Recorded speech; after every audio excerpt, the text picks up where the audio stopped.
and the governor's office. Then the two parties shared power until about a decade ago. So how did this state end up with a Republican supermajority? CNN political commentator Van Jones grew up in Tennessee. As a Democratic activist, he wanted to find out how and why Republicans came to dominate his home state. What he found surprised him. For the next hour, he'll show you not only how deep the divide is between Republicans and Democrats, but also how the two sides are not as different as you might think.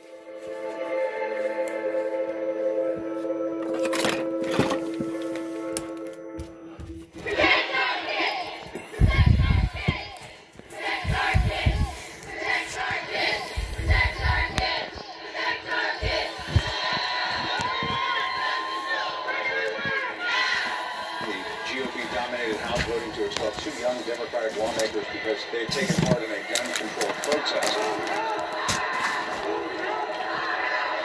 Representative Jones and Representative Justin Pearson, both black, were expelled from their seats. Representative Johnson, who was white, was narrowly spared.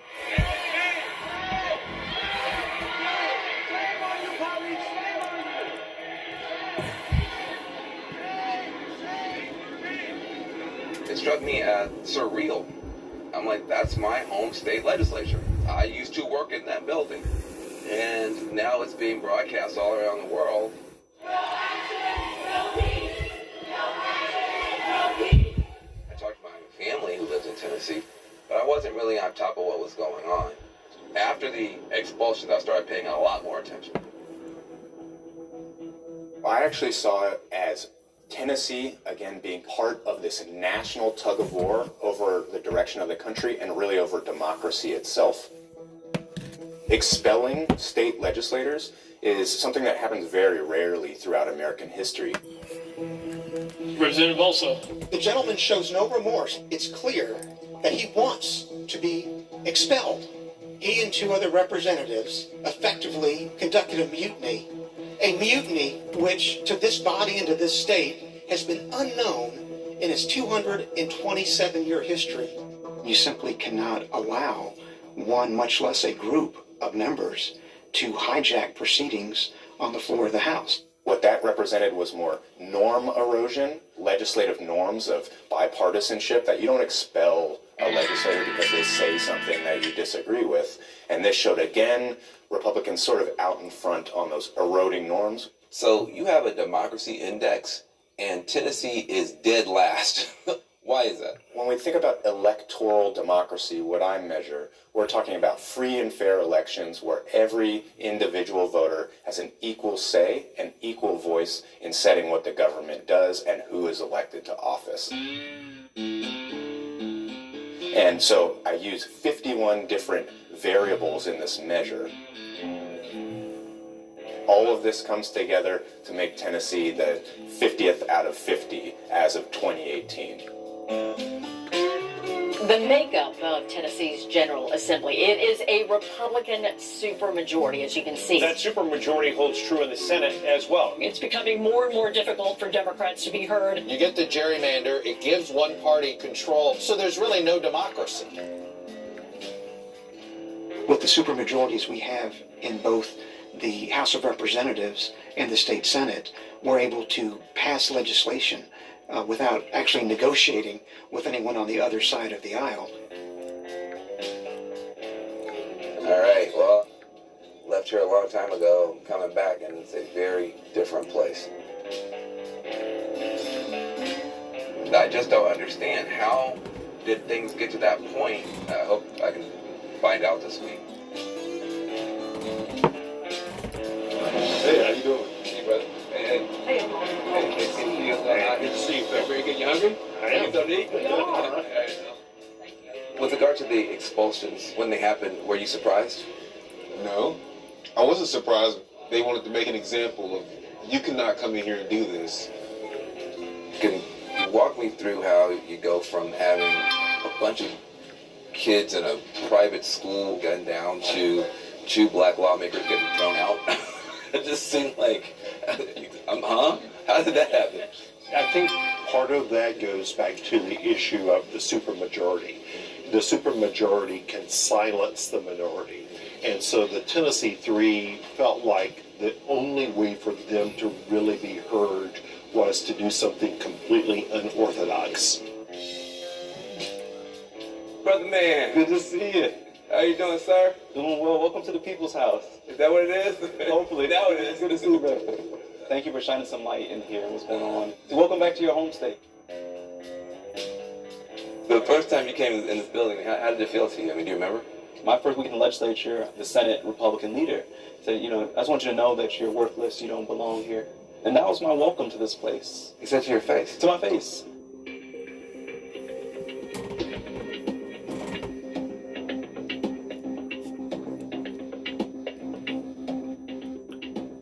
I don't think people understand the level of youth activism which you were a part of. Yeah.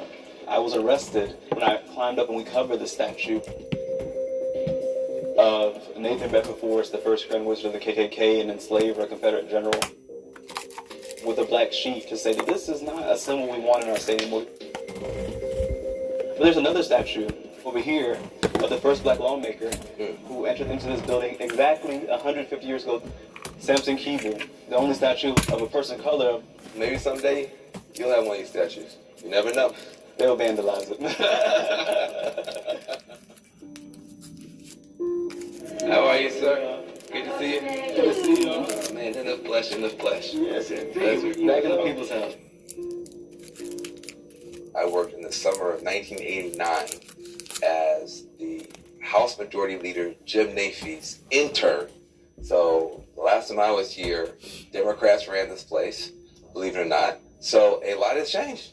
Anything different in the state of Tennessee?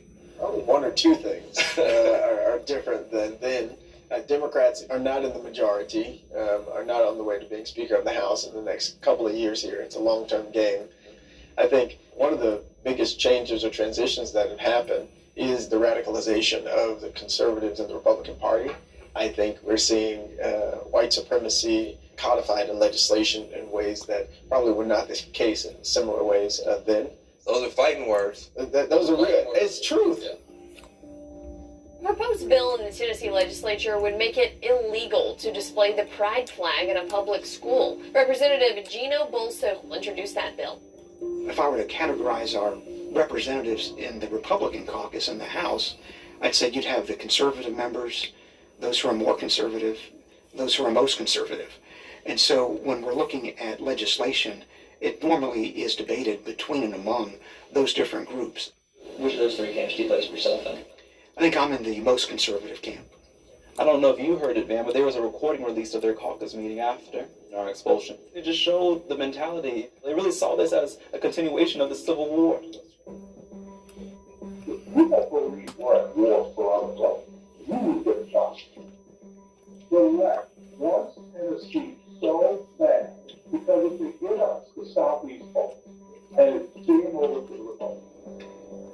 And you got to protect the freaking Republican in Tennessee, or you know what? I'll go to hell home. I've heard that there was an audio that was leaked. I have not heard it, but I was in the caucus meeting, obviously. Tennessee does represent values that our country has held since its founding, and so it cannot fall to the type of wokeness that we've seen go rampant in some of the other states that are not doing so well. So, as goes Tennessee, in many respects, so goes the country. They need everybody on the same page, or else they're going to lose what they believe is some war. I don't want to sugarcoat it. There was some raw political uses of power when the Democrats controlled the state house. But it wasn't this sense of we've got to win at all costs because our entire culture is at stake. I've been called a racist, a misogynist, a white supremacist. My God, I'm like my heart. And I'm going to have to swallow this to see Mr. Jones back up here walking these Collin halls that the great of Tennessee stood and watched them disrespect this thing that I chose to move to. My golly, it's got to stop. There's a different vision for Tennessee. Justin Jones, who was expelled, then reinstated on Monday. If there's great democracy, we'll win in the end. Justin Pearson has been reinstated now by a Tennessee County board. Do you feel like you can be effective lawmakers in an environment like this? A good lawmaker isn't the one that just gets a law passed. Because if we wanted to pass a law to allow everybody to get an AR-15 tomorrow, that might pass. But does that make you a good lawmaker? We're heading to the Shoeshine Place in the arcade where the citizens were. That dissent is a message to the future. We may not have the votes now, but each time we dissent, we are letting the future know that there's still somebody who would not bow down, that there are people who fought to make this state what it ought to be. I'm just sitting there listening to you talk, and I just feel proud, and also a little bit ashamed. Because I don't think that my generation kept that same fire.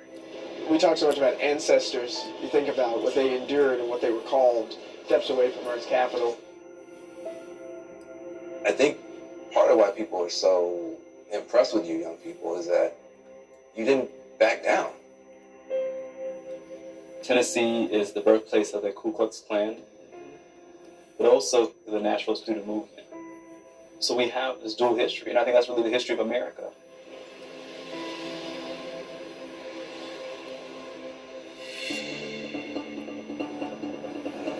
I really felt talking to those young Justins like I was talking to civil rights leaders from half a century ago. These young people made themselves people who could not be. That must have been how it felt to talk to a John Lewis. Good job. Justin. It's young people telling the older generation that they need to do better. You don't realize sometimes how far away you veered from your own values or your own true north until somebody reasserts it. And when a young person reasserts it, it's especially bracing. 3, 2, 1. Thank you, sir. Thank you. Appreciate y'all, man. Appreciate y'all. Keep up the good fight. Thanks for being it together. Yeah, you stay in the fight too. Yeah. We need you. We need you. You rip and tear your old statements and bills and simply... I don't know that if Tennessee has a dual history or not, but Tennessee has a very complex history that people to this day still cling to some of the original beliefs pertaining to the Civil War, not so much on or of slavery, but the fact that it costed so much. It was so much pain, so much bloodshed, during the time of the Civil War that the people in the state of Tennessee refuses to just relinquish that or act as if that none of that occurred, to the extent that that they act similar towards all these other states. There's no doubt it was a very, very deep scar, emotional, physical, deep scar that was ingrained up into the DNA of the people in Tennessee, and because of it, it kind of shows with the House of Representatives up in Nashville in regards to that. Now, there's still people in the state of Tennessee that go way too far, go way too overboard. I've heard people say, "Oh, the South's going to rise again," are they're very bigotry people towards thinking that they just feel, I don't know, they feel uncomfortable by so many people coming over to America that they really don't know how to think or how to feel.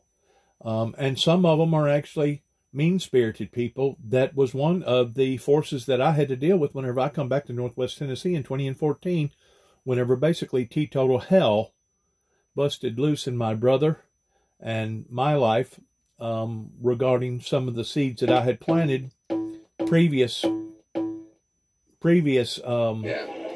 it make a difference? Previous to coming back. The bigger picture of Tennessee. I heard you describe previous to coming back. Red states. The reddest of the red. Yeah. It's very authoritarian, and the gerrymandering is just deadly.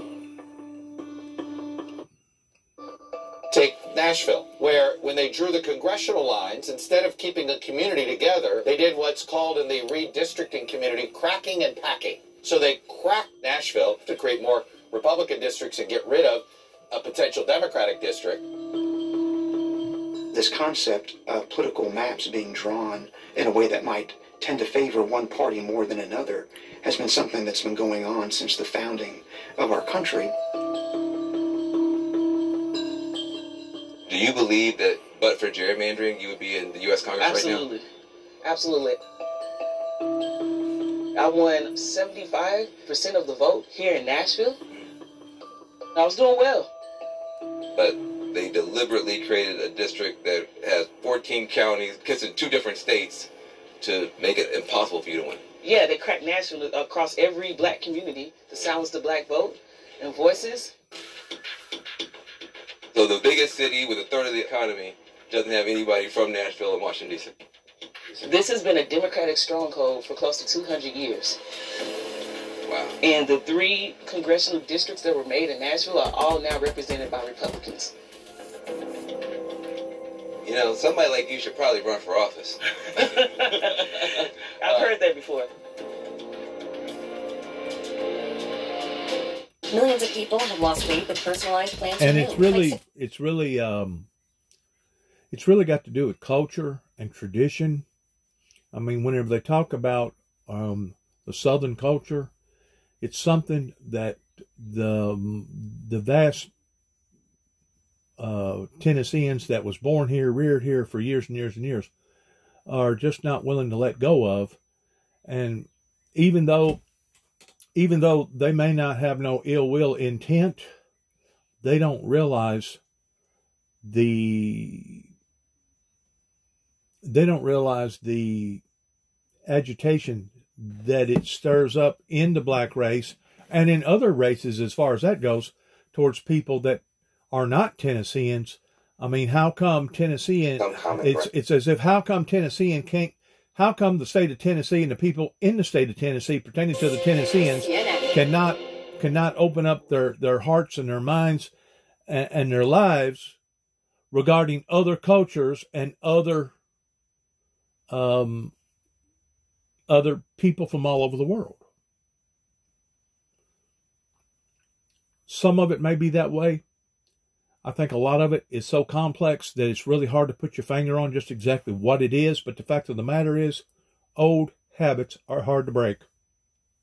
And I knew that whenever I come back to Northwest Tennessee, of the powers that be that I was going to be facing off on. I just didn't realize that my brother and I was going to basically be in the crosshairs of various people that wanted to literally destroy my life, even at the expense of destroying my younger brother's life, in which that's exactly what they did as far as I'm concerned. At the age of 51, he died. And the courts in Weakley County are going to have to give an account for it one day, because they did not handle things properly pertaining to dereliction of duty. Now, I don't know what their reasoning was in behind dereliction of duty. Could have been something personal. If it was, I'm not aware of it.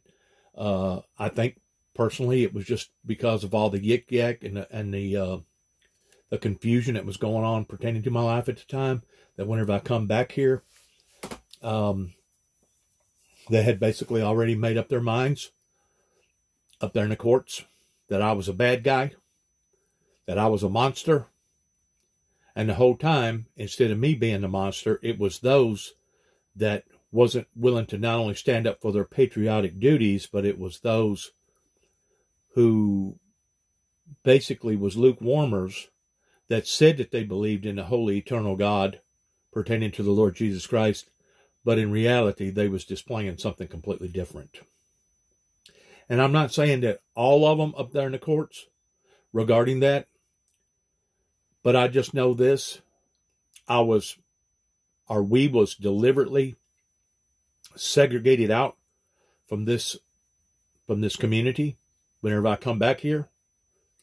And you're more than welcome to look up my file under the Freedom of Information Act pertaining to Dennis James Jackson, born March 22nd, 1961. My birthday is soon to come up.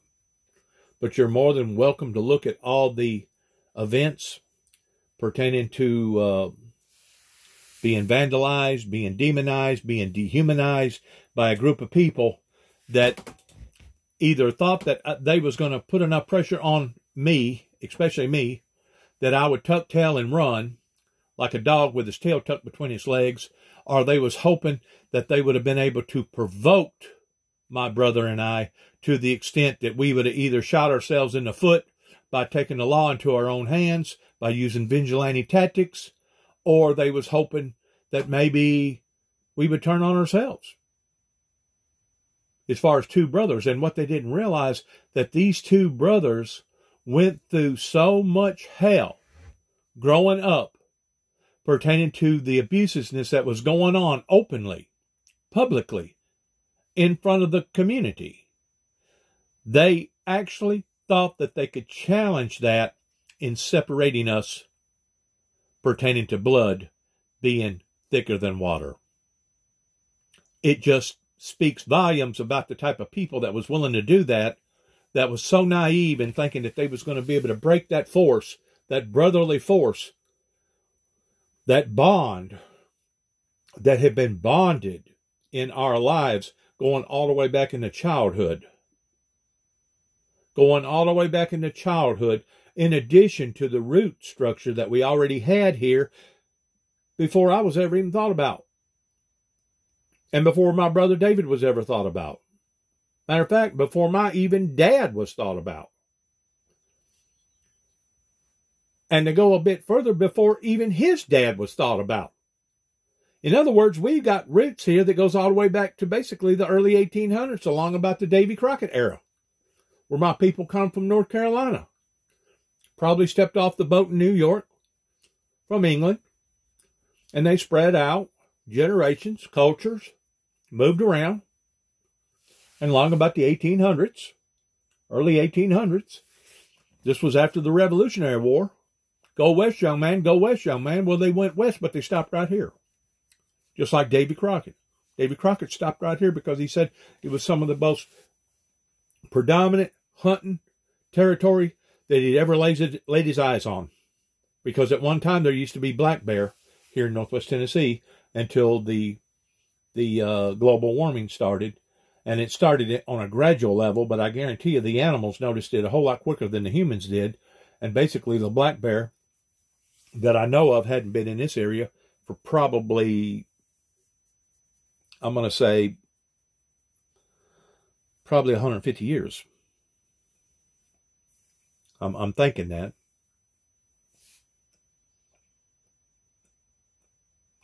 It was probably shortly after the Civil War era ended, going into the early 1900s was basically whenever the black bear in this particular region migrated somewhere else. And they basically migrated up in the Appalachian Mountains because up in the Appalachian Mountains it's still cold enough up there, even in the dead summertime, they can get into caves and stuff like that, that they can still live a halfway productive life in the Appalachian Mountains, Smoky Mountains. Now, the black bear that I'm talking about only gets probably about 4 or 5 foot tall, and they maybe weigh 300-400 pounds. They're not like the grizzlies up in northern Colorado and Wyoming and the Dakotas and up in Canada. They're nothing like that. But I'm just saying, this global warming thing has been slowly evolving since basically after the Civil War, especially into the 1900s, of the smokestack industry that people, by and large, didn't take notice of, but certain animals did. A matter of fact, me coming back to Northwest Tennessee in 2014, I'm now experiencing animals in this area that never did thrive in this area at one time. But now they're here. Why is that? Because our area is become more tropical every year. And I'm pretty sure to say probably within my lifetime, it will get to the point that you can probably grow bananas and oranges in this area like they do down in southern Alabama, Mississippi, South Carolina, Louisiana, and Florida, and Texas. In other words, the heat keeps expanding.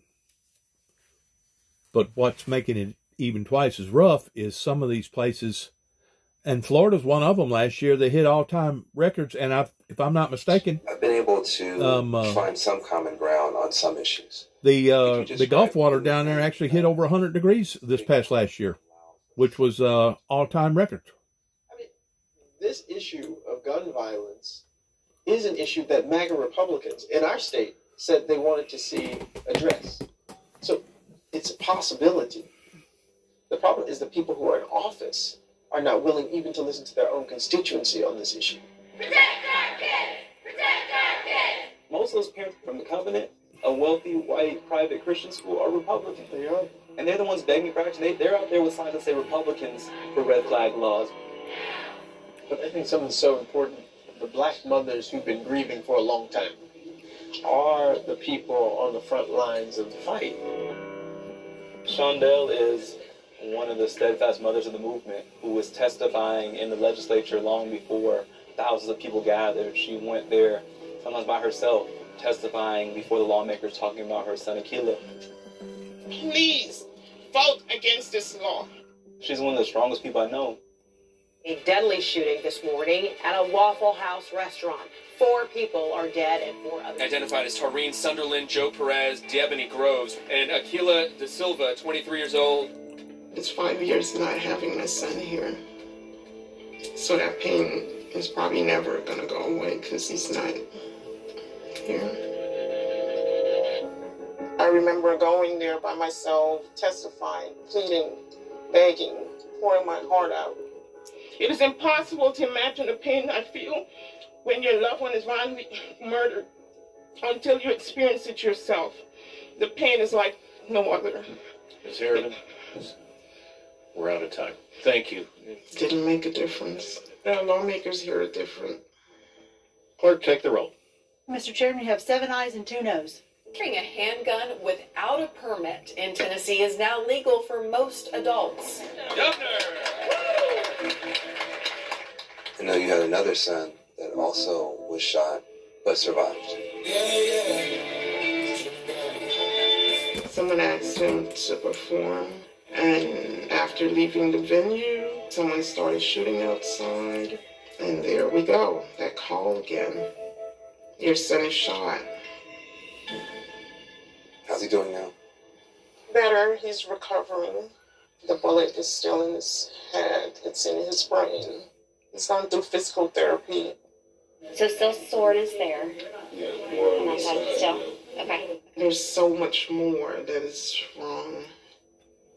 And that's a painful part because I'm grateful he's here, but he's not the same person.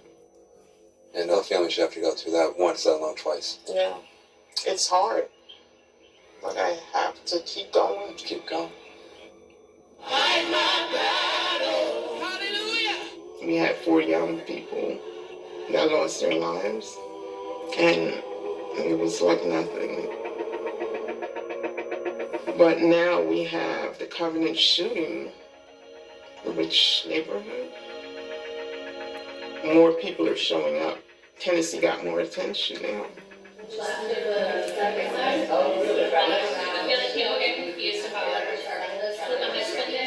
Lord, we thank you for the opportunity to come together tonight. We're so thankful for the countless ways you've cared and loved our community since the tragedy on March 27th. Hi, everyone. Thank you all so much for coming. I feel like this is how we really bring change in Tennessee, is to have real conversations in an honest, safe space. I grew up conservative. I was a gun owner.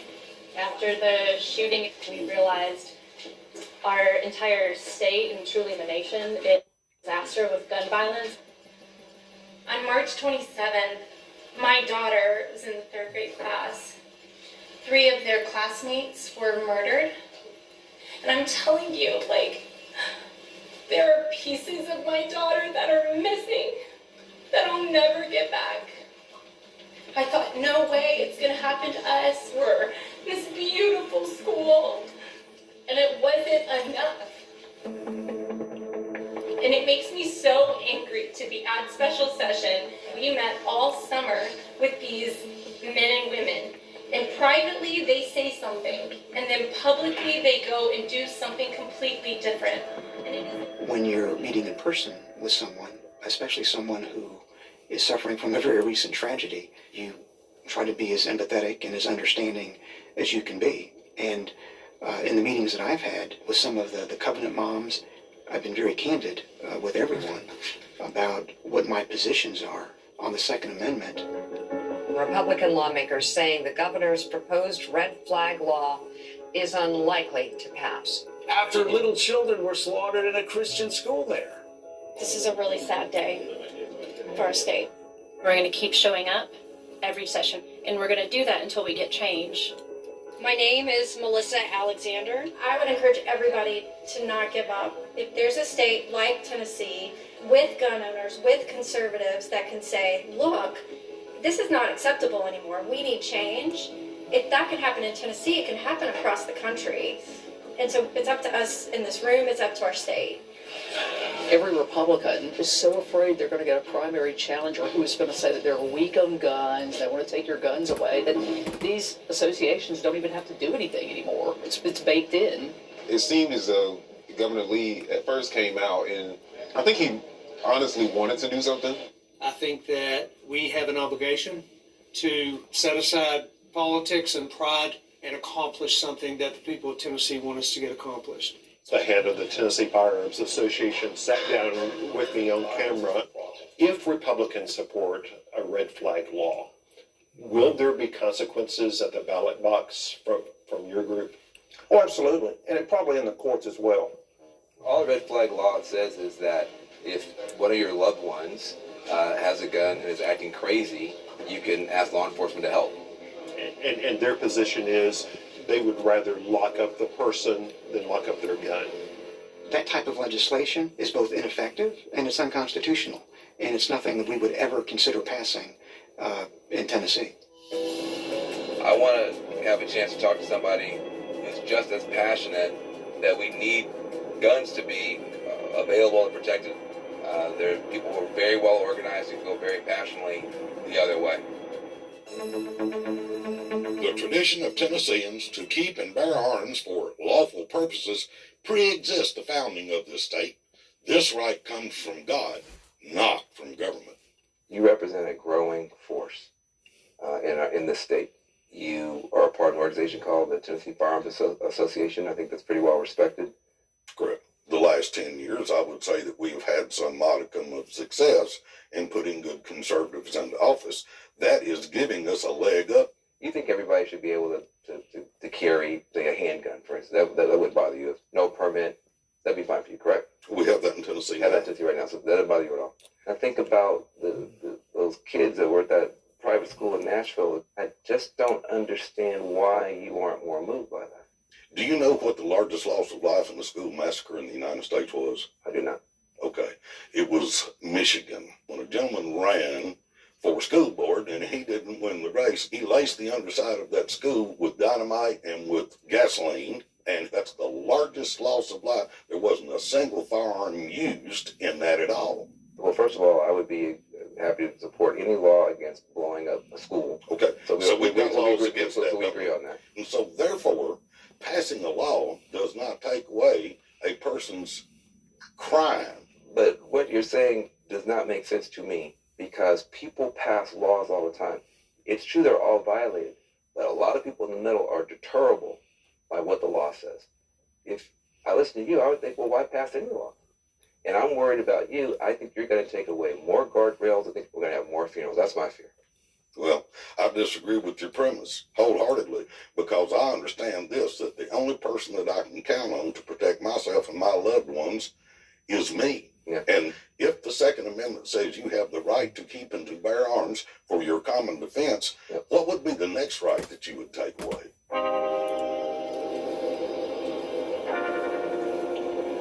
I think I'm more convinced than ever that I'm living in a bubble in California and New York with, guns being essentially passed out to everybody and no ability to elect someone to represent them in a meaningful way. I mean, it's a much tougher world here. I can see the disconnect a lot better. Like Life is unpredictable. There was a question pertaining to what else would they take away? Well, I can speak from experience that what they actually wanted to take away was my life.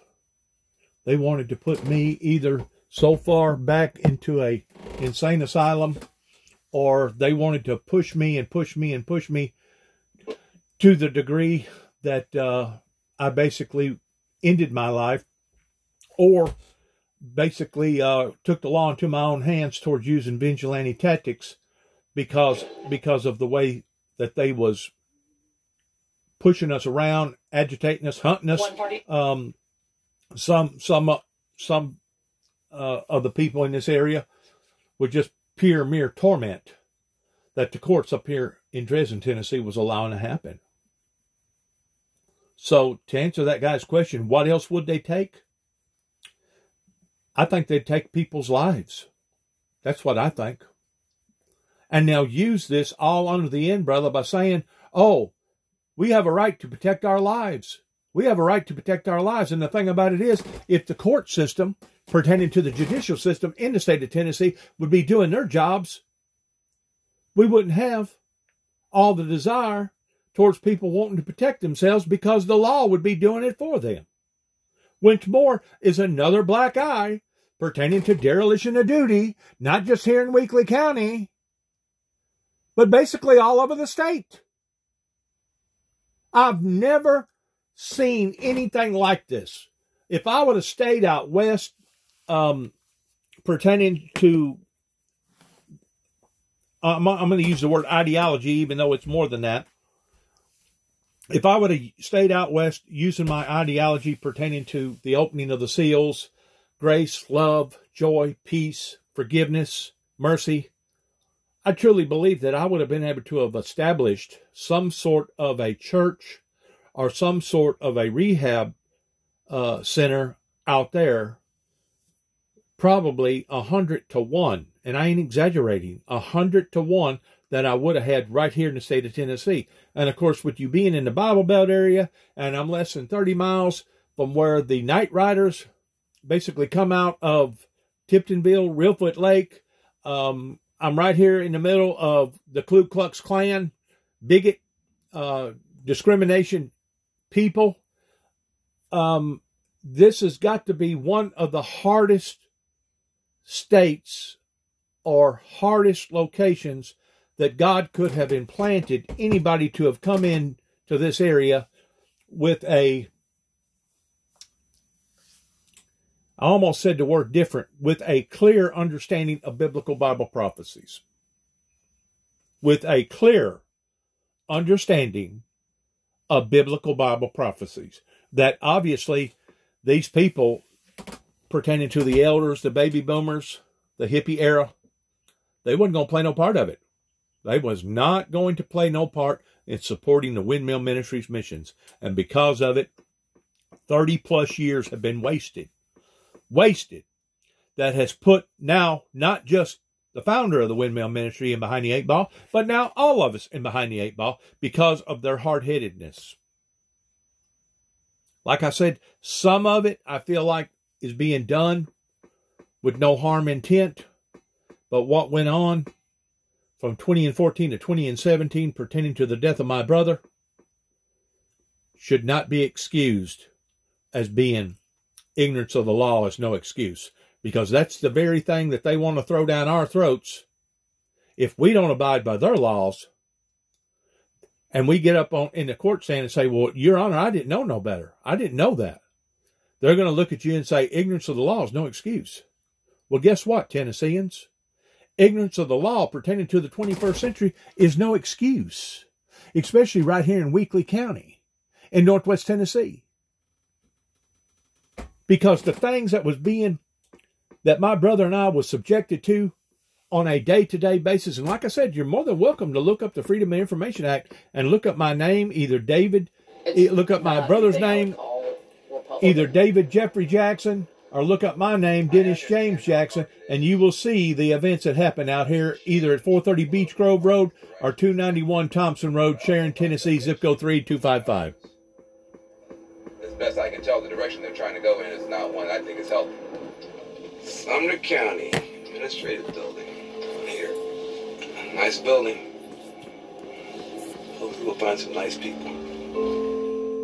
First question I wanted to ask is, why did you agree to talk to me? Well, I almost didn't. It was a kind of a coin flip here, right? So, if I'm being honest, you're going to come here and you're going to tell the story that you're going to tell. And so, I might as well tell the story that I'm going to tell. How the heck did you wind up becoming a political figure? For me, it was Rodney King. That was my big moment. I want to talk to you about the resistance and what we are doing, at least in Northern California, that seems to be working.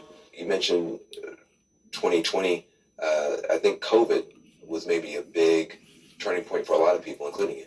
COVID, the presidential election, social unrest, you look up and you... My personal one was Mr. Floyd. That's what tipped the scale with me towards me being boisterous and dibbling around in political affairs. Republican, but I mean, good grief. It's, to me, it's pretty fascist to tell people they have to take an injection. You felt like the government was overstepping. Oh, it was. I mean, that's not a feeling. That was a fact. That's what they done to me. It was overstepping, so you need. They made me force in taking Risperdal in Trigg County, Kentucky. Over 2 non-threatening telephone calls. That's what they done to me. You know, I think we were deciding like who we were going to take out, who we were going to run against, forced to listen to us. Mm-hmm. People put a gun to my head and said, "We're going to take your job if you don't comply." I was going to get fired over it, taking a vaccine, and I listened. I got the message. So now we're going to threaten these politicians' jobs. And now they listen. So you challenge existing incumbent Republicans, and you get 14 seats. Yep. Why did you feel, as Republicans, you need to challenge other people who are also pretty much already Republican? You claim to stand for individual liberties, but you're not standing against the government overreach. You're either actively participating in it, or you are acquiescing to it. In either case, you got to go. Gotcha. Well, look, you know, I spent a lot of time trying to move my party more in the direction that I believed in. And so I respect you guys because it's tough. I mean, it wasn't until 2016 that the Democratic Party had any criminal justice plan at all. Well, you did some work on this, right? But Absolutely. It was with President Trump, the First Step Act. There's nothing more important than freedom. So thank you. Thank you.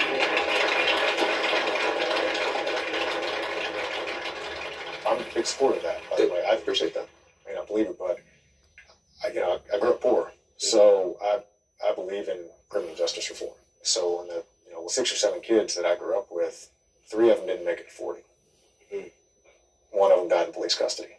And now the cynical side of me looks at that and says, why didn't they get any attention? I think that these rural areas got totally forgotten. Sure they have. I was all prepared to have a big conflict, given everything I'd heard about the movement he represents. He's conservative, but he's not a clown.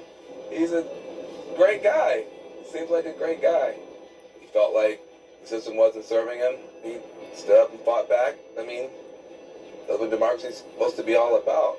I think if something really going wrong here, where I don't see a lot of difference between an Odessa, the 2 Justins, or Mr. Shoaf. This story just got a lot more complicated. Yo! Black women lead. You already know. You ready to come in? I'm ready to do it. Hello. All right. Thanks, everybody. We're going to do some power mapping, talk about the issues that matter to us, to our communities. So identifying who are the people, who are the institutions, who are your allies, who are the people that are movable, that you can convince to be on your side. All right. So come on up. Whoa, let me get this one. The reason why we do it like this is the conversation. So after this, we're going to go into a discussion round. Let me just ask a couple of questions. Sure. Where were we? We were in Sumner County. Oh, have fun. Hey, why don't you go to Sumner County? Because we don't feel like we're looking at the, I feel like I'm always harassed by police. What's really happening now is that there's some cognitive dissonance, right? They really think that they're the good people in their mind. And I'm sure that they believe that we are in here doing some satanic witchcraft. You know what I mean? I think that there has been an active effort to separate us so that we don't go to Sumner and they don't come here and we all believe we're evil. But that is actually not true. And they said they got together, probably just like you, ran for office, just like you, trying to stop big corporate powers from running over them. And it was very disorienting to me because a lot of those people sounded like y'all. Here's what I will say. Nobody is a villain in their own movie. All right. Thanks, guys. Thank you. Appreciate you. So it's been a lot of kind of goosebump moments, kind of pitch me moments. You know, talking to Odessa. I mean, I was her. I moved to Oakland after law school, and I was working at the community level, taking on these tough fights. And she said she was inspired by some of the stuff we were doing in Oakland. So there's all these kind of full circle moments that because people are very special people because they know what they're up against and they're still fighting.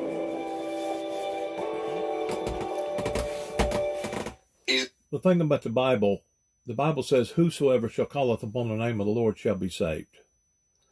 Christ did not look at the outer man. He looked at the internal man pertaining to our spirits and our souls. Our spirits and our souls don't have a color. We're all the same. We're all equal, just like our red blood inside our bodies. We're all equal.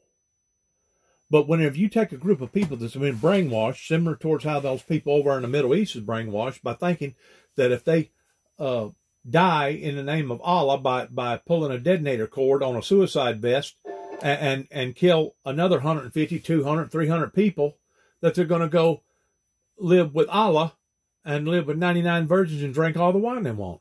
You're talking about people that has been embedded with lies, embedded with these stereotype ideals, that basically that's what I had to come up against whenever I come back to Northwest Tennessee. But even greater than that, whenever I come back here, they had already plotted and planned a resistance movement towards, if I did come back, how that they was going to respond and react. Now, a lot of them don't even know that that plot had been planned because it was being done on a supernatural, spiritual level. Kind of like your subconscious versus your conscience.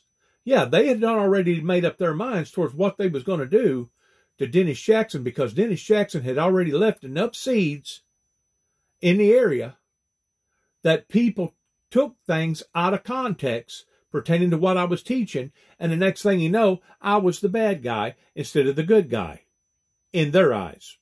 Just like in 1983 over in Obion County in Kenton, Tennessee, because I made reference to the fact that marijuana had healing qualities and it needed to be legalized, because you had so many people that was depending upon the black market, and either they themselves was involved in the drug activity towards selling it or using it for their own personal supplies, or they was getting it from the black market. Oh, no, no. And the next thing you know, they started hexing me to the point that now I was considered a demon. Even though the whole time I was concerned in the medical department toward trying to help people with glaucoma, people doing chemo that couldn't eat, people having convulsions, people healing. There's all kinds of different ways that you can do marijuana and not have to smoke it, pertaining to it injuring your lungs. They've got creams, they've got anointments, they've got gummy bears. They got all kinds of stuff out there that you can benefit from marijuana. But because it was considered taboo, all of a sudden, here come this guy with this different ideal of interpretations of the Bible, and boy, did I ever get blackballed. But the thing about it is, I survived their torment. I survived their hell. I survived their horror. That now today I can tell my story, and I can tell it open-mindedly with a certain amount of peace within my heart and within my mind towards saying this is what actually occurred, this is when it occurred, this is where it occurred, and this is why it occurred. In other words, I can now live through, hopefully, the worst part of the battles to where now I can tell people my story by using social media as a transportation tool to be able to get my story out there. I have something to offer.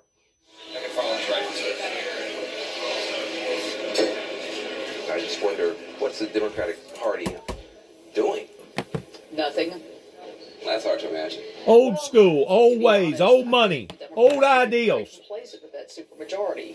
Folks who would like to vote Democrat, they vote Republican because they don't have any other option for whom to vote. On the one hand, you got the gerrymandering, and then you have no competition anyway. That seems to make this whole thing a lot harder to fix. All right, well, leaving Nashville, headed to Jackson, Tennessee, my hometown. I go back once a year, either for Thanksgiving or Christmas. In a place like Jackson, a political party as an organized entity doesn't matter a lot. What's going to matter is what church you go to, what sports team you like. That's going to play a bigger role. That's going to play a bigger role. It's a small town. We're not going to get along with people who got a little bit more than you, a little bit less. People brainwashed. People who are white, people who are black. You can't get away from each other.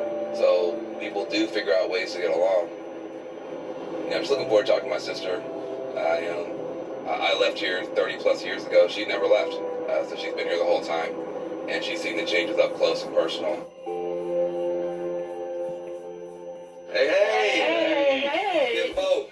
How are you? Seeing you. All right. When we were little, I'm taller than you now. I wasn't always taller than you. You were bigger than me and my protector. I just don't remember being that much taller. I do. Okay. He talked about changes in Jackson, Tennessee. I lived there for 10 years working for a body shop there, and it has changed, but it has changed for the worse. In other words, Jackson, Tennessee has now turned into a St. Louis or a Memphis or a Chicago on a smaller scale because of all the drugs and all the criminal activity. Cute and young. So whenever I talk about things backfiring on the old heads, on the true bigots and the discriminating people, it couldn't have happened to a better group of people, especially those that was dead set towards being climate deniers, towards not even voting in one of their own men pertaining to Al Gore. Because once more, they rather believe lies. Oh, if we vote the Democrats in power, they're going to go to everybody's house and take everybody's guns. A group of people that is just so dead set in wanting to not to believe the truth is absolutely a phenomenon in and of itself. Have a license or anything, you just go get a gun. And that's the most ridiculous thing I have ever heard. And it affects big time because you always hear about shooting every day. Every day. And there used to be a time like felons couldn't get a gun. Well, now the way they have it set up, you don't have to have a background check to get a gun. So it sounds like there's a lot of problems in Memphis. When you look at the state legislature, when you look at the governor, do you feel like they are helping? No. I don't forget his name, the representative, the little young guy. Justin? Yes. Oh, Justin from Memphis? Mm-hmm. Justin Pearson? Now, he's trying to help. See how his face lit up? He's trying to help big time. But when you go to Nashville, and it's run by Republicans, no. I just don't believe what they say. They don't tell the truth all the time. You know, it's funny. I think it's hard to hate up close. You know, I met with Republicans, and, you know, you sit down, and immediately people start trying to figure out a little bit, some more common ground. There might be some issue that they could compromise on, though, because some of those people are in counties here in Tennessee, white folks, they feel like they're getting run over, too. They feel like they're getting their rights violated by big corporations, developers, and that type of stuff. And they probably are. And they probably are. I'm probably the most cynical and jaded person at this table. All of the things you talk about, we can find common ground. Everybody runs away from. There is something building. I think this much extremism is starting to finally to create a reaction and a response that over time I think will be able to take Tennessee in a better direction, I hope. But, we had to come here on the ground and try to find it. It's not obvious, at this point, except for the two justices. They are quite obvious and not alone. They're not alone. Well, I'm headed back to California tomorrow, and being back home has been really bittersweet for me. On the one hand, it's just good to talk to regular people fighting the fight, but man, it sure feels like people are far away, and I don't see any dynamic that's going to bring people closer together, and that's really heartbreaking to me. When I see something like this, where there's not even the pretense of bipartisanship or even partisanship, just pure, one-party domination, it makes me worried. And if this model spreads to more and more states, we're really in trouble because we need each other. I think there's a discontent with the status quo on all sides. And so it seems like the energy level is going up on both sides. It seems like new voices are coming in from both sides. The question is it going to be more chaos, or can there any common ground be surfaced? Tennessee is one of the 16 states and territories that will vote in this week's Super Tuesday primary, where former President Donald Trump is expected to dominate. In the past two presidential elections, the former president won the state easily with more than 60% of the vote. Thanks for watching The Whole Story. I'll see you next time.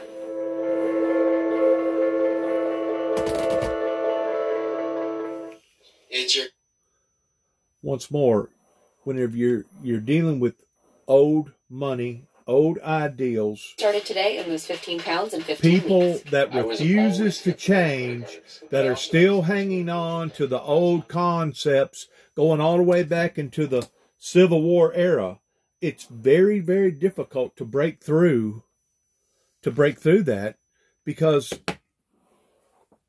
you got the younger generation that really feels like that they're entrapped, that if they don't go along with what their fathers and their mothers have been taught, pertaining to what they went along with, then all of a sudden, you're looked upon as being the bad person because now you're breaking tradition. Well, whenever you're trillions and trillions of dollars in debt, and gun violence is only increasing on levels unimaginable, whenever the drug violence has gotten as bad as what it has here in America pertaining to the meth and the fentanyl, and whenever you have all the illegals that have come over here to America illegally, you would think by now, this is just my ideal now, you would think by now that there would be a movement from the young people that would have made a stance against this type of idiocy. But I guarantee you keep in mind, I've been living here now since 1967. Either 66 or 67, whenever my parents decided to come from northern Chicago and come here. I guarantee you can go to places like Tresvant, Atwood, other areas like Cydonia, and other little areas, little pockets, to the point that not only are they bigots, not only are they prejudiced, but they're in constant rumble towards being indoctrinated with such ideals that you got people that go to the Presbyterian church versus the Methodist church that won't have nothing to do with one another, because you go to a Presbyterian church and the other person goes to a Methodist church. Or even greater than that. And people think that I'm exaggerating whenever I say this, but I'm not. You got people in the state of Tennessee that are so prejudiced that if you drive a Chevy and I drive a Ford, we're not going to get along. Is that not idiotic? Especially seeing how the country has been torn apart, especially with all the climate deniers. There's only one Jesus Christ. There is only one man that come and died for all of our sins and was raised the third day, that now sits at the right hand of the Father making intercession prayer. And whenever these people has gotten so indoctrinated with their denomination that they're involved in, maybe it's time that you need to get out of that denomination and start getting back to the realization of what the Bible actually teaches. What does the Bible actually say that's going to occur in end time events that so many people around here wanted to object? I was basically fired from day one and told that if I didn't get off the radio station up here in WENK in Union City, that I needed to seek employment elsewhere. And that was from day one. That happened in 1989. And then that basically charged me towards being that much more defiant in seeing how that the people was responding to this message. And that's whenever I went to Mason Hall and paid somebody about $2,000 to make up the 4 Horsemen apocalypse model that I planted in the back end of my truck and drove all over the countryside, including up to Washington, D.C. and New York, trying to express and explain and trying to forewarn, giving out advisories and warnings of what to expect. Just like whenever I wrote to the President of the United States in 2005, Mr. Bush, that there was going to be a bloody road ahead. I didn't put that out because I wanted to put that out. I put that out because I had enough sense about me towards seeing what was happening and knowing the rebellious movement that actually began in the late 80s of knowing, hey, bloody road ahead. And since then, we have seen more outlandish gun violent events to the point that, like I said, what moved me was the event with Mr. Floyd, to the point that I actually put up a monument out here at 291 Thompson Road, Sharon, Tennessee, zip code 38255, that I know that had to have stuck in a lot of people's craw to the very top of their heads by them saying, well, could you only imagine he had the gall? He had the gall to come out here and put that up here and put a black man on the corner of this property. No, it's not that I had the gall. It's that I was in tune towards the nation changing and accepting change. And that's the part that a lot of these people to this day still refuses to do. They still refuse to believe that they actually lost the Civil War. They still believe, in defense, I guess, of their ancestors, I don't know, of wanting to convince each other that what they was fighting for was a good fight and the South is going to rise again. It's the most destructive thinking that basically fits under the same pretense of the Middle East believing that if you pulled a detonator cord, you was going to go live with 99 virgins and drink all the wine you're going to drink. It's so dark-minded as far as being evil. It is that bad. And like I said, God put me in a Bible Belt area right here that probably was one of the worst areas to go up against the grain pertaining to that in which what they have been taught are understood. But I think now, because things have gotten worse and because of COVID and because of all the wars and because of everything going on, I feel like that there will be a movement out of the Windmill Ministries missions. It may not even be in my lifetime, I don't know, but I feel like that there will be a movement. The same as Martin Luther's movement, whenever he was exiled from the Catholic Church and they basically almost killed him, as well as the Martin Luther King movement, as well as the JFK movement, as well as the Buford Pulsar Walking Tall movement. It just takes a long period of time. And to be quite honest with you, whenever I say that it couldn't have happened to a better group of people, I don't mean that to be boasting. I mean that in an educational sense towards teaching these people a lesson. And I truly, truly hate it that the hardship has now fallen upon to their children and their children's children and their great-grandchildren. I truly hate that. But those children that I'm talking about, they don't need to look at the founder of the Windmill Ministries towards blaming me. What they need to do is blame the adults and blame the baby boomers and blame the hippie era that wound up putting us where we are right now. And that didn't just begin in the state of Tennessee. That began in America in general, because people like Jimmy Swaggart and other well-known, national-known evangelists could have stepped in to have helped the founder of the Windmill Ministries, and to this day, still ain't seen a soul. Even though it was myself that was moved upon by God in basically pardoning people like Jimmy Swaggart. So whenever I talk about this resistance movement, it's not just a Tennessee resistance movement pertaining to what I've been teaching and preaching now for over 30 plus years. It's right here in America. And I guarantee you, coming near a neighborhood near you, if it takes total disaster on a bloodshed unimaginable, regardless whether it comes in the form of war, disease, drugs, illegals, $30-something trillion in debt, whatever it takes, it's coming near a neighborhood near you, because people was so either naive or hard-headed that they was not going to open up their eyes to the truth, the whole truth, nothing but the truth. Once more, beauty's in the eyes of the beholder. It's not what you're looking at, but how that you're looking at it. I was judged and condemned by my own peers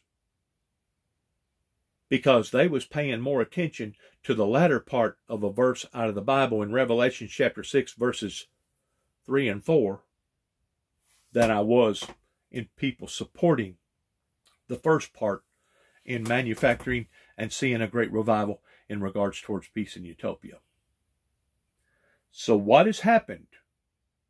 It has backfired on those who was involved in this resistance movement, beginning with some of the well-known politicians, Tommy Thomas, Mike Wilson, Tommy Moore, Judge Pence, all these other different attorneys and judges and politicians, as well as preachers, that was fully aware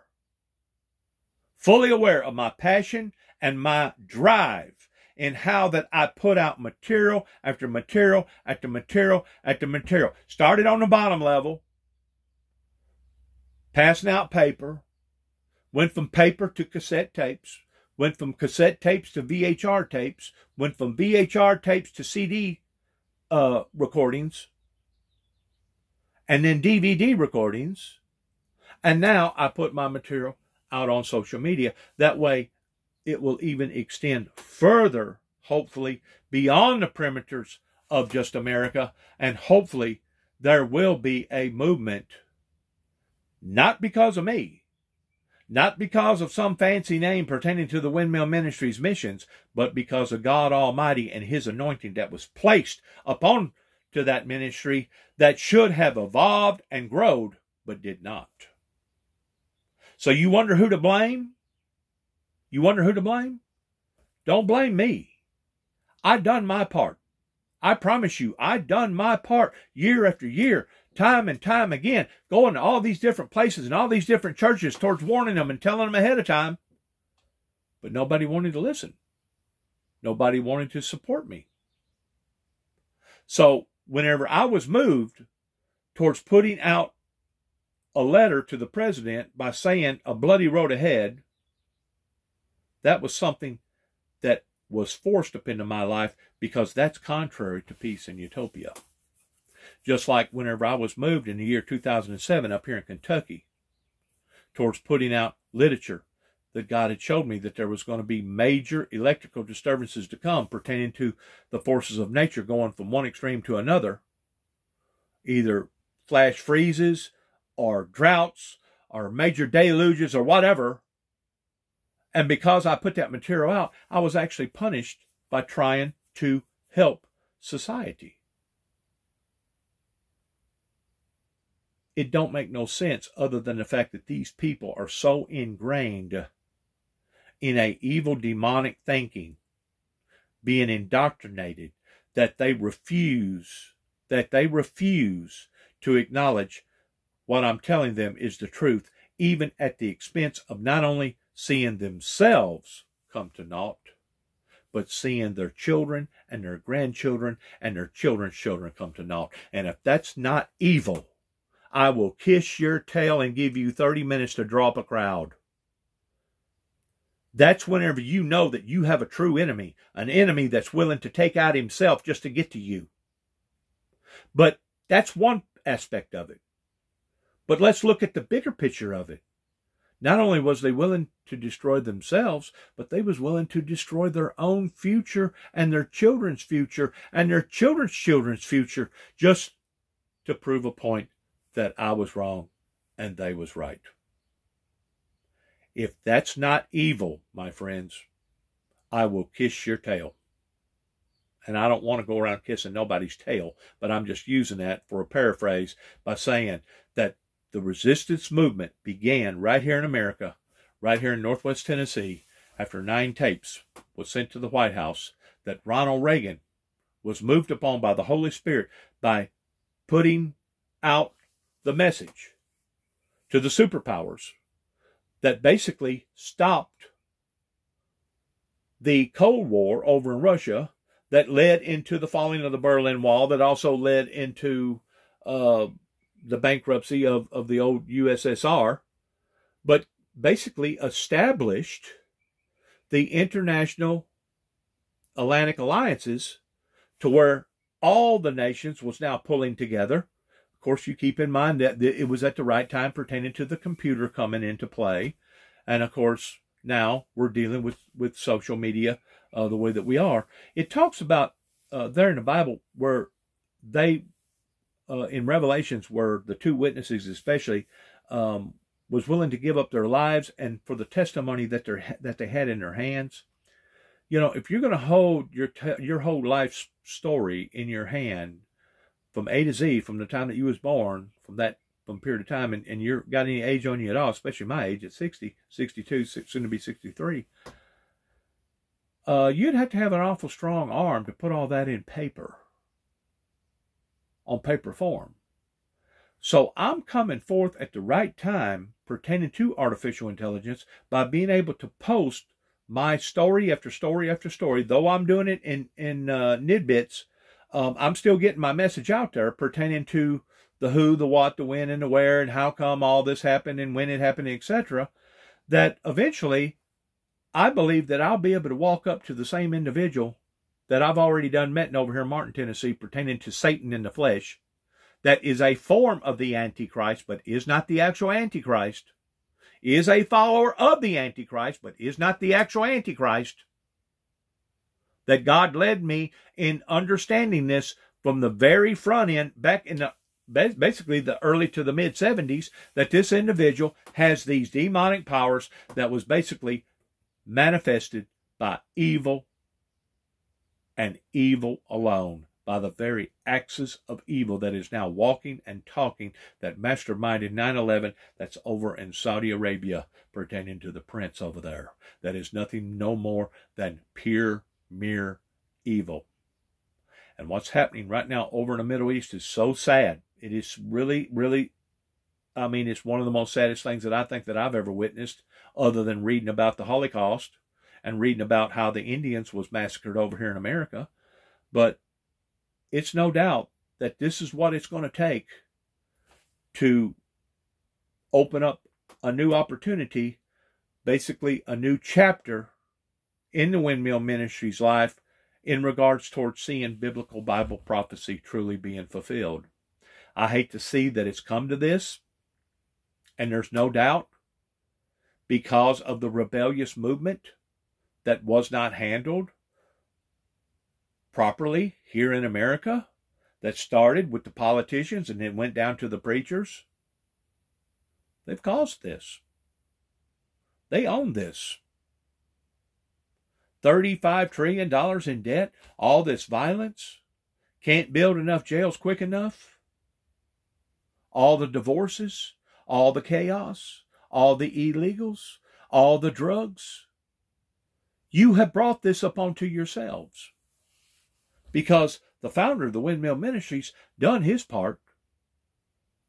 I didn't fail the ministry that God had anointed for me to help to orchestrate. It's the people that failed the ministry. The ministry didn't fail the people, but rather the other way around. It's the people that didn't support the ministry and stand with the ministry.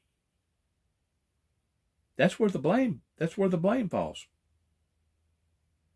And I know a lot of people don't want to hear that. They don't want to hear any type of accountability issues. Well, I'm sorry. Sometimes that's what it takes to turn over a new leaf regarding towards productive criticism. Is it something that I like? Is it something that I want to do towards being the bad news bearer? No. The whole time, my message was involving the Lord Jesus Christ and peace and utopia and love and grace and mercy that the Bible teaches about. Nobody wanted to support that because they got asphyxiated by looking at the latter part of Revelation chapter 6, verses 3 and 4. Oh, there's going to be a massive killing here upon to the earth. Who's going to be doing the killing? Who's going to be purging who? What's going to be happening here whenever this second seal is opened? And they got so infatuated by looking at it from a negative standpoint versus a positive standpoint that they rebelled. And it was 30 years of teetotal hell that I can prove with paper, with digital recordings, either on cassette or VD, HR or whatever you call it, movies, all the way up to CDs, DVDs, and now being broadcasted digitally before AI. This is the reason why it's so essential that I have not stopped, that I continue to believe in hope for a future, for a better future for tomorrow. This is the reason why that I'm fighting, not necessarily for myself anymore, but I'm fighting for all of the people out there that's got children pertaining to the innocent lives that should not have to have went through what we are going through right now. You have the adults to blame, not the founder of the Windmill Ministries. You have different leaders, pillars of society that was given the opportunity that they could have stood with me, but they didn't. And now it's all backfired in their faces, including the Tennessee, state of Tennessee and their Tennessee courts, as well as Kentucky courts, as well as Oklahoma courts. That's one more. You're more than welcome to look up my name, Dennis James Jackson, and look at the involvement in how that various branches of government, either state or federal or local, has tried to destroy my life. So I thank God every day, that I still got decent health. It may not be the best of health in the world because of what I've went through. Matter of fact, I've just been operated on. I'm waiting for that to heal up. I'm going to have to be, cautious about taking my time and allowing for that to heal up properly. But, I'm, in my early 60s. I'm not over the hill yet. And I'm going to continue to be optimistic, believing in the teachings of the Lord Jesus Christ pertaining to what that He has put in play will occur, regardless of all the gates of hell may fight against it. They will not prevail. And that's the point that I'm trying to make right now, is that you, and all those around here that was objectionable to this message have failed. And you know why you failed? Because you did not succeed. I'm still living. I'm still talking. I'm still putting my message out before the people. You have failed not only in that, but you have failed in the fact of looking at the destruction that not only that you have brought up into your own lives, but you have brought this destruction now into your children's lives and into your grandchildren's lives. You have no one to blame, Kenton, Tennessee. You have no one to blame, Martin, Tennessee, Dresden, Tennessee, Greenfield, Tennessee, Sharon, Tennessee, Milan, Tennessee, Jackson, Tennessee, and Tennessee in general. You have no one to blame other than yourselves. Now you can try to continue to keep convincing people, oh, climate denier, we're going to continue to keep denying that the climate is changing, even though every year it keeps breaking records. Every year. Just like my son that thinks I'm the liar and that he's the truth maker, even though it was me that explained to him about the Ukraine war fixing to break out, and sure enough, within about 24 hours it broke out. Has yet to even talk about that, much less apologize of falsely accusing me towards wanting me to apologize to him for. It occurred. The bloody road ahead is occurring. Major electrical disturbances is occurring pertaining to the forces of nature, pertaining to how that mankind has gotten things out of whack. It's right in front of your very eyes. This ain't some kind of a theory. This ain't some sort of a metaphor. This isn't some sort of mythology, pertaining to like Greek mythology. These are facts, my friend. What you just got through witnessing on TV pertaining to the state of Tennessee are facts. They was fixing to basically desever those two gentlemen from the body up there, and willing to do it publicly and openly, and still thinking we can do this with a good frame of conscience, until the people started speaking up. And that's what it's going to take. And you've heard me say this before pertaining to these communism countries. The only thing that's going to save the people is the people. The people are going to have to rise up in identifying the wrongs and then resisting against them. That's the only thing that's going to turn these communism-controlled countries, or these third world banana Republican drug-infested countries, upside down. Is it's going to have to take good moral people with good strong backbones to say, you know what, we're not going to take this no more. We're going to rebel against this type of evil. For there's strength in numbers. United we stand, divided we fall. And I could not tell you how many millions of lives out there that has been poked at, persecuted, demonized, dehumanized, ridiculed, and basically either entrapped or provoked.